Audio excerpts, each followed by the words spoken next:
ഭാരപ്പെടേണ്ട. ഇനി മറ്റൊരു വീഡിയോ നോക്കാം. ഇപ്പോൾ നമ്മളായിരിക്കുന്ന വിഷയം എന്ന് വെച്ച് കഴിഞ്ഞാൽ കേരള അസംബ്ലി ഇലക്ഷനാണ്. അതായത് 2026. എൻ്റെ അറിവ് ശരിയാണെന്നുണ്ടെങ്കിൽ ഏപ്രിൽ മാസത്തിൽ നടക്കുന്ന ഇലക്ഷൻ. അതിൻ്റെ ഫലം മെയ് 4 വരും എന്നൊക്കെ പറയുന്നു.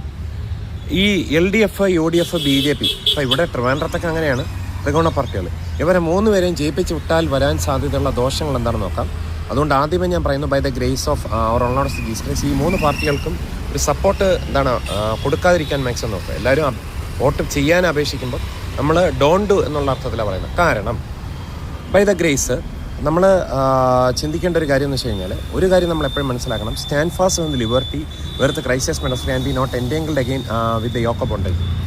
നാം ഇനി അടിമത്തിൽ കുടുങ്ങിപ്പോയത്.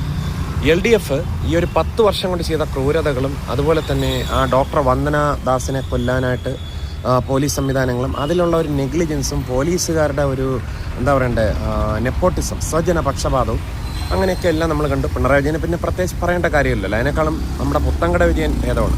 ഇനി ഏതെങ്കിലും വിജയം എന്തെങ്കിലും ഇറയങ്കോട് വിജയനെ വേണമെങ്കിൽ ഇറക്കിത്തരാം. വോട്ട് കോൺഗ്രസ്സുകാർക്ക് വോട്ട് ചെയ്ത് കഴിഞ്ഞാൽ കേരളത്തിൽ മുസ്ലിം ഭൂരിപക്ഷം അവരുടെ ജമാഅത്തെയും സ്വാൻസൊക്കെ എല്ലാം അവർ സപ്പോർട്ട് ചെയ്യുകയും ഇന്ത്യ ഒരു ഇസ്ലാമിക രാഷ്ട്രമായാലും കുഴപ്പമില്ല, ഞങ്ങൾക്ക് വോട്ട് കിട്ടിയാൽ മതി, പണം കിട്ടിയാൽ എന്ന് പറയുന്ന ഒരു ടെൻഡൻസി ഉണ്ടാവും.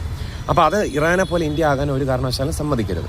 ഇനി BJPക്ക് വോട്ട് ചെയ്താലുള്ള ദോഷം എന്താണെന്ന് വെച്ച് കഴിഞ്ഞാൽ, വടക്കേ ഇന്ത്യയിലെ പാസ്റ്റർമാരുടെ ചർച്ചിനെയൊക്കെ പൊളിക്കാനും അതുപോലെ ജയ് ശ്രീറാം ഇഷ്ടമില്ലാത്തവരെ കൊണ്ട് വിളിപ്പിക്കാനും അവരുടെ വായിൽ തുണി കെട്ടി അവരുടെ സ്ത്രീകളെ അപമാനിക്കാനും റേപ്പ് ചെയ്യാനും അതുപോലെ തന്നെ സ്ത്രീകളെയും പുരുഷന്മാരെയും നഗ്നരായിട്ട് നടത്താനും അത് വെച്ച് മിസ്യൂസ് ചെയ്യാനും BJPക്കാർക്ക് ബജ്രംഗ് തള്ള് ഒരു തള്ളുണ്ടല്ലോ, ബജ്രംഗ് തള്ള്, എൻ്റെ ബജിത്തള്ള് എന്ന് പറയുമ്പോൾ എൻ്റെ കുഞ്ഞമ്മയുടെ വല്യമ്മയുടെ മക്കളല്ല LDFകാരും UDFകാരും BJPക്കാരും. മാത്രമല്ല ഞാൻ വോട്ടിന് ഇലക്ഷൻ കാൻഡിഡേറ്റും അല്ല. അതുകൊണ്ട് ധൈര്യമായിട്ട് പറയാം, വെട്ടൊന്ന് കണ്ട 479 വേണമെങ്കിൽ 500 സംതിങ് ആവും.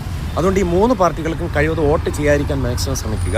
Do not vote for LDF, UDF and BJP. That is very dangerous. അപ്പോൾ അതുകൊണ്ട് കഴിവതും നമ്മൾ സ്വതന്ത്രമായി ചിന്തിക്കുക. പുള്ളിംഗ് ഡൗൺ സ്ട്രോങ് ഹോൾഡ്സ് ഈ 3 പാർട്ടികൾ ഞാനിപ്പോൾ നിൽക്കുന്നത് ശരിക്കും പറഞ്ഞാൽ തിരുമലയ്ക്ക് അടുത്താണ്, മനസ്സിലാവുന്നുണ്ടോ? അതുകൊണ്ട് ഇലക്ഷൻ എന്ന് പറയുന്ന ഒരു സ്വതന്ത്രമായ ഒരു പ്രോസസ്സാണ്. കഴിവതും ഈ 3 പാർട്ടികൾക്ക് വോട്ട് ചെയ്യാതിരിക്കുന്നത് നല്ലതാണ്. ഈ 3 പാർട്ടികൾക്ക് വോട്ട് ചെയ്താലുള്ള ദോഷങ്ങൾ ഇതാണ്. നരേന്ദ്രമോദി ഇന്ത്യക്ക് വേണ്ടി ചില നല്ല കാര്യങ്ങൾ ചെയ്തിട്ടുണ്ടില്ലെന്ന് പറയുന്നത് ആർട്ടിക്കിൾ 370 മാറ്റി, അതുപോലെ വഖഫ് ഭേദഗതി ബില്ലൊക്കെ ചെയ്തു. ഈ മുസ്ലിം മതത്തെ നിരോധിക്കേണ്ട സമയമേ അതിക്രമിച്ചിരിക്കുന്നു. അറ്റ്ലീസ്റ്റ് വഖഫ് ഭേദഗതിയെങ്കിലും പാസ്സാക്കിയല്ലോ. പിന്നെ അതുപോലെ തന്നെ നരേന്ദ്രമോദി ശരിക്കും പറഞ്ഞാൽ പ്രധാനമന്ത്രി ജൻ ഔഷധി എന്ന് പറയുന്ന കാര്യങ്ങൾ, റോഡ് വികസനം, അങ്ങനെ പല കാര്യങ്ങളുണ്ട്. ആ ഒരു കാര്യത്തിനൊക്കെ ഇല്ലെന്ന് പറയുന്നില്ല.